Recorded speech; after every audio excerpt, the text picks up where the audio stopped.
afternoon again from Forevermost Farms. I'm Kelly. This is Steve. We've got Grace behind the camera.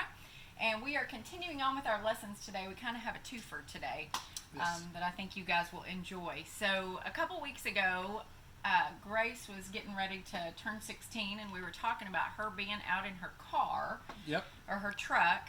And I was like, well, we got to get you an atlas for your truck. What was your response, Grace? I don't know how to use it. You don't know what an atlas is? No. Never heard of And it? so I immediately got online and went to Amazon and ordered a Ram McNally Road Atlas. That's all I had when I was growing up. Well, and it's an important skill to have because, you know, we're so used to Google Maps and the iMaps GPS on and the iPhone, phone. GPS, yes. And that's all great. And so, you know, we use those all the time too. Until the internet breaks. Until the internet breaks, or you're on the side of the road and your battery's dead. Or you're somewhere that doesn't have service. Right. Which happens a lot in Arkansas. And so this is the one that will go in Gracie's truck. We got a great big one though, so we could use it for teaching. So today we're going to share that with you guys. So, yes. Steve's going to do a quick lesson for us on this, and then we're going to talk about some fun facts about today. It's cool. The Rand McNally road map, you can't go wrong. Just find some map that you have at the house online. It doesn't have to be of Arkansas.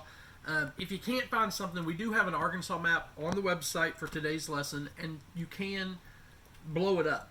I got a very large file put on there so people could zoom in and that kind of stuff. So hopefully you'll be able to see some of that on your computer. The first thing we want to talk about today it happens to be our word of the day. It is legend. And when I told Kelly that legend was the word of the day, she thought we were going to talk about her. Me, because living legend. Kelly Gratt. A legend in her own mind. But in reality, a legend is the explanation of all the symbols that you're going to see on your map.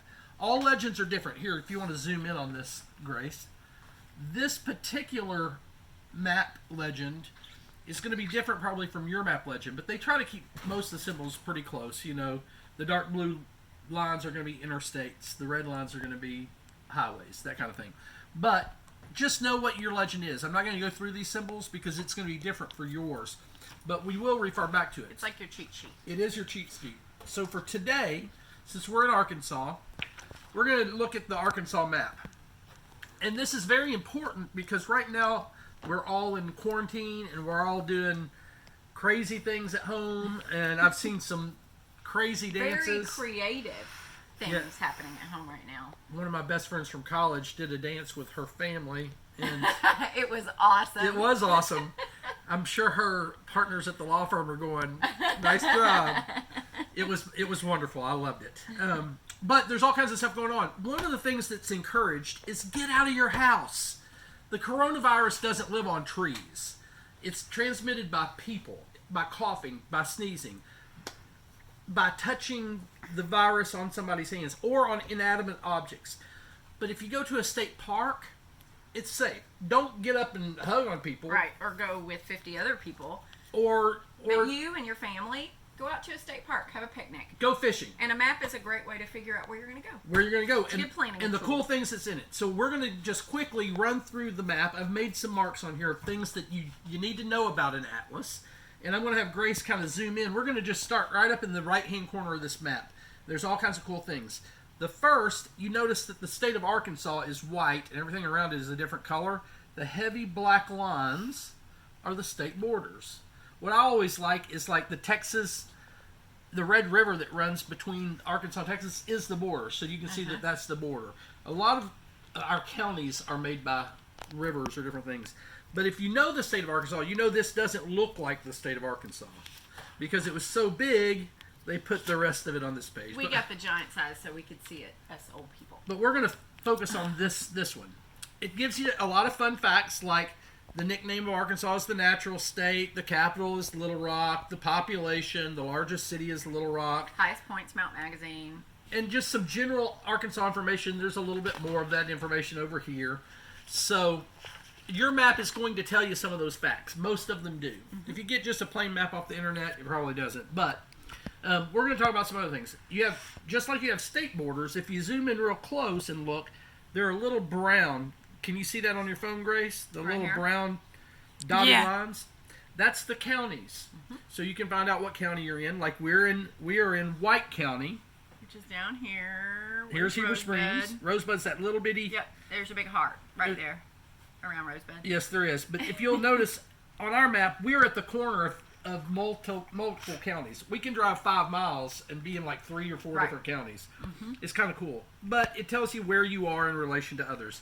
Especially with announcements, they're really talking about your county and what's going on in your county, so know that.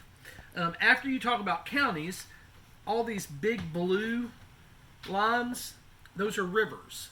And you can see this is the Arkansas River, and then we've got the White River, and there's some smaller ones. If you look at this one, you've got the Mississippi River that makes up the border, the eastern border of Arkansas is the Mississippi River. Where it looks like it's bigger than a river, these are lakes. You know, here is Greer's Ferry Lake, here's Lake Ouachita. There's lots of cool lakes you can get out, go fishing. Arkansas Game and Fish Commission has said that you can go fishing without a fishing license. Next week. Spring break. Get out and go fishing. If you need a pole, call us. We'll find you a pole. Colt does not want to be in his. No, he does not. All the noise in the background is our Colt's puppy. quarantined too. He's really quarantined. Okay, let's go on a little further. If you look, a lot of the places on this map have green areas. Some are light green, some are dark green. All of the green areas designate wooded areas or forests. The dark green, like here, is a national wildlife management area. They're protecting the wildlife. They have funding, right? They have funding from the national government in different areas, and there's several of those national parks around the state, and then there are other, Just wildlife preserves and forested areas and stuff like that. This is a big Ouachita National Forest. It takes up like a fourth of our state. There's lots of stuff. Circled all these. Yeah, that is a cool trying to thing. give me a hint. There is a hint. If you'll see these little teepee things, can you zoom in on the teepee, Grace? Not only can you go to these places, but that means that there's camping available. It might be primitive camping, but a place to put up a tent. Right.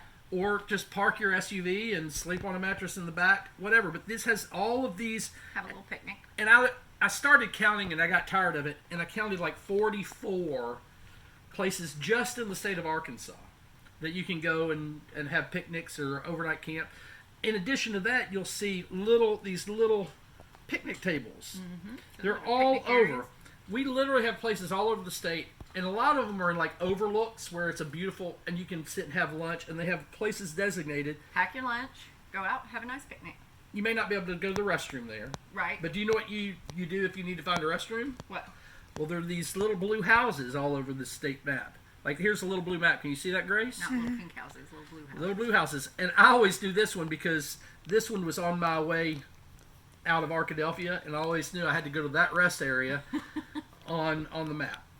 So that Make brings sure and wash your hands. That brings us to Sanitize all if of you these stop. lines that you see everywhere. Let's talk about the major lines first. The major lines are these heavy blue lines. These are interstates. That's designated an interstate for several reasons. That means they're generally divided. So you go this way one way and go the other way, and they're divided. They're larger. They get federal funding as an interstate. Which means that the federal government helps to do the maintenance and such on They right? do on the state highways too, but these are kind of their babies. Right. The interstate system was invented right after World War II. And we've got interstates in every state of the United States. Some go north and south, some go east and west. And when they designed it, the ones that go east and west are even numbers. Like Interstate 30, which goes from east to west, southeast to north, or southwest to northeast, or 30. But the ones going north and south are like 49 or 59. They're odd numbers. So if you're on an interstate, you can kind of tell if you're going left or right or up and down based on... You shared a fun fact with me about interstates. Yes, when Dwight Eisenhower was the president, he's the one that commissioned the interstate system, and that's when they started building all the interstates. But one of the designations when the federal government decided to do this was they wanted to designate perfectly straight areas every so many miles. I don't want to know what the miles are. I do want to know, but I don't. And those straight areas you can land a plane on. So if in times of war, the first thing you do is try to take out your enemy's airports. Then they can't fly planes and bomb you and do different things. Well, Eisenhower, being a general in the military, wanted thousands of places to land planes. Runways. There's runways all over the United States, and That's the interstate system is set up for that. What are the littler lines? Well, the red lines are going to be more major highways, generally at least 2-lane. You can go 55. If you see these little symbols like this, these are U.S. highways. That's your highway number right there. The highway number, and they generally do the same thing. See, this one's going up and down at 63. It doesn't always work that way with some of the state highways. Like we're on Highway 5, which is right over here, Highway 5, but that is a gray line.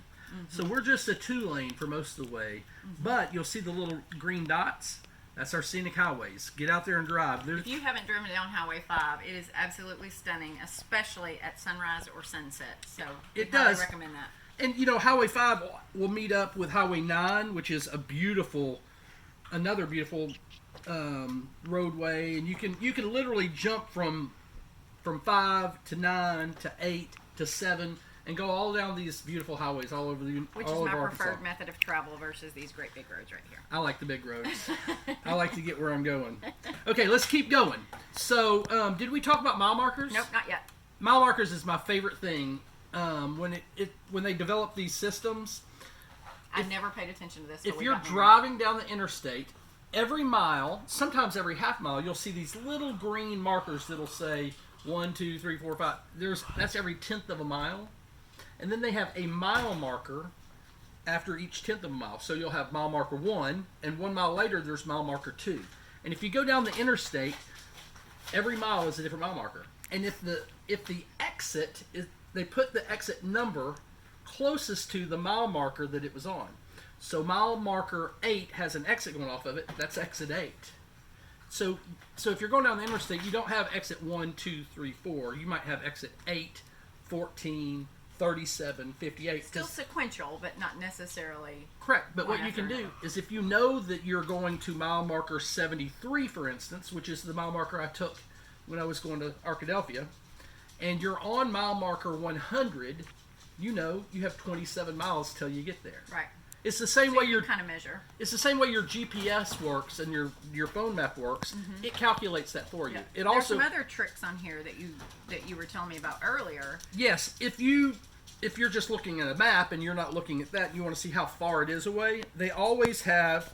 They'll tell you the distance, and in this one, it's about A knuckle's worth. a knuckle's worth. About 3/4 of an inch is 10 miles, and you can. So you can measure, that's about 10 miles right there. That's about 10 miles. As a matter of fact, what you just measured, there's other ways, because like this little black number that's a 6, it goes from that intersection to that dot is 6 miles, and from that dot to that dot is 5 miles. So that's 11 miles. So it was 11 So miles. I was my knuckles a little bit bigger. Yeah, it's a little longer than a knuckle, which is also cool. You can look at the map, and these numbers will tell you. And I'll kind of give you this: if it's red, you look for the 2 red arrows, and it tells you how far it is between those red arrows. Which is cool. Like Brinkley. Keeps you from having to use your knuckles so much. Brinkley is a little arrow at mile marker 216, and over here the exit to go to Hazen is mile marker 193. So that would be 23 miles, correct? And you can look here, and there's a little red 23 right there. Right. That's cool. So it tells you And exactly then how there's far. some cheat sheets over here too. We won't spend a lot of time on that, but you can look at the larger cities, and you can see if you're in Batesville and you're going to El Dorado, it's 209 miles. Right, and you know that it's about 60 miles an hour, so it would About. take you 209 minutes Right. to get there. And it's kind of cool. We used to have to figure all this stuff out before we had cell phones. But there's lots of cool things. So parents, this is a great time when we're all at home for you to really go look at some maps with your kids, maybe give them a scavenger hunt. Grace is going to get to do that this afternoon. Make them figure out where What? things are.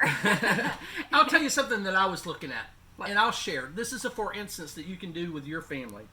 As I got to looking at this, I saw these little red boxes, which just says that there's a point of interest. But if you'll see, there's like a line of them. I've connected the lines. Those Like a are road trip all to me. caves. That's all caverns and caves in Arkansas where you can go in and look at the caves. Some of them may be closed during this, but we're going to call ahead. But you can literally take Scenic Highway 5 all the way up and see Blanchard Springs Caverns, then stay on that scenic route and come over and see and have lunch at Buffalo Point. Mm-hmm. You can then go to Hurricane River Cave, Mystic Caverns, Cosmic Caverns, Alks Cave. So there's all these caves. I've been to Blanchard and I've been to Mystic, but that's the only two I've been to. Mm-hmm. We're going to get in the car and just go. Find something in your town. Find something in your state. Find something to get out, go to a state park, find a campsite, find a picnic table, wipe it down with Clorox, disinfect it. And plan your next vacation. And I recommend... We live in a beautiful country. You can get atlases for $2 or $3. This one was like $11, and it's a big, heavy, major atlas. Get something and put it in your car. Yep. You never know when you're going to be somewhere and not know where you're at. Right. It's a great way to learn about this beautiful country we live in. And speaking of this beautiful country we live in, let's talk about this day in history. This day in history. I'm going to pull up I know what happened on this day in history because I'm really excited about it, but I want to get the years.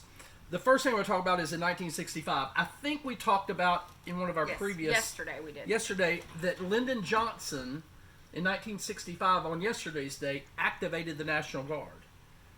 It was for what happened today, which was very important. Martin Luther King Jr., and about 3,000 civil rights protesters marched from Selma, Alabama to Montgomery, Alabama. And it was a very historic day. It was in historic. Our country. And Lyndon Johnson called in the military to protect that march. Mm-hmm.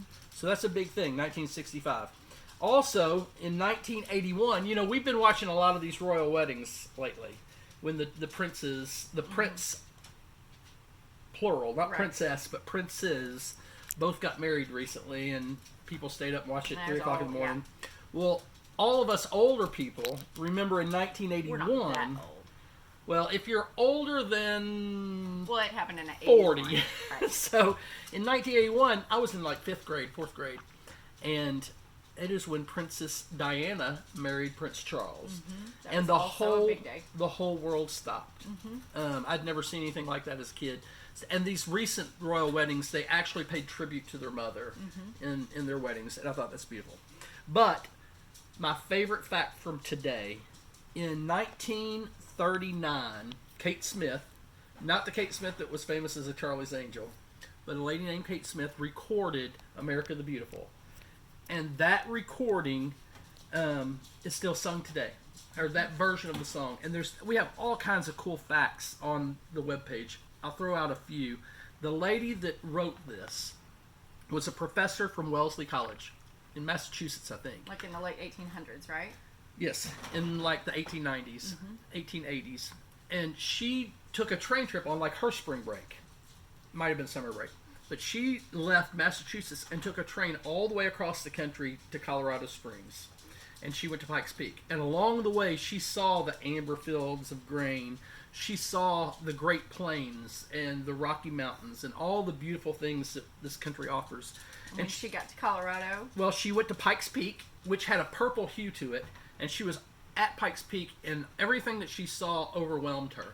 And she went straight back to her hotel and started writing the poem. And it was called Pikes Peak. The poem was called Pikes Peak. And she released it several times. She changed it 2 or 3 times over the years. It was released in like 1904 as a poem to commemorate the 4th of July. And the words of the poem are on our website at www.forevermostfarms.com under our lesson plan for today. It's the original poem that she wrote. And it is beautiful. Oh, it's amazing. You've got it. It made me tear up. It did. I'm having a hard time even not choking up telling the story. But there was a Episcopal music minister. Mm-hmm. He was a music director in Newark, New Jersey. And he had taken a trip, and he was coming by boat from Coney Island into New York City. So imagine, we've seen that scene a million times. He's coming across the bay there. He's coming across the bay, and he who had read this poem, everybody was trying to find a melody to put to this poem. Between the time it was released in 1910, there was about 75 different melodies that were tried. Hey, Colt. Hey, Colt. So the year is like 1903. 1903 or 1904, and he's coming into New York City, and the presence of coming home and seeing New York City, he was moved, and he heard a melody in his head, and he like grabbed a guy's sleeve or something and wrote the notes out on his sleeve. He was inspired. He was inspired. Divine Divinely. inspiration. Yep. And he went home and he had taken it was a hymn, an older hymn, and he changed that hymn up a little bit and put it to the words of America the Beautiful. And that's the one that was published in 1910 that became famous, that Kate Smith recorded in 1939 that we all hear today. And Ray Charles recorded it later, which is the version that's on our webpage. Ray Charles, yeah. In 2005, the Grammys actually inducted that song into their Hall of Fame. A couple other things just real quickly. The minister that wrote that, Minister Ward, died before the song was ever published. He made such a contribution to our United States, and never knew it. He was just he was a minister in Newark, and I thought that was awesome. But go listen to it. We've got the Ray Charles version. The words are there. Talk about it as a family. There's some words in there that they've changed up through the years that are very interesting, and there's a lot of history to it. They've tried over the years to make this our national anthem, equal to or instead of the Star Spangled Banner. And the JFK administration, there was a real push for that. Hasn't happened. It hasn't, but with But all it's still a song, with all the things that's gone on in the last few years and people protesting the Star Spangled Banner, they should have probably just gone with this one. We all know it. So Take a few minutes, listen to the song. Take a few minutes, look at a map. find a map. Find a map. And figure out where your next road trip is going to be. Get out and enjoy nature. And we hope that, as always, our mission here on the farm is To bring joy. And bring joy. I've been thinking about, we are at some point when it's not raining. It's been raining for weeks. Days. Seems like months. I'm going to take a map, and we're going to do some land navigation with a compass. And I'm going to teach people how to use a map without a car. So we'll do that soon. But anyway, go out there, make somebody smile, have joy. Have a great day, guys. Thanks for watching.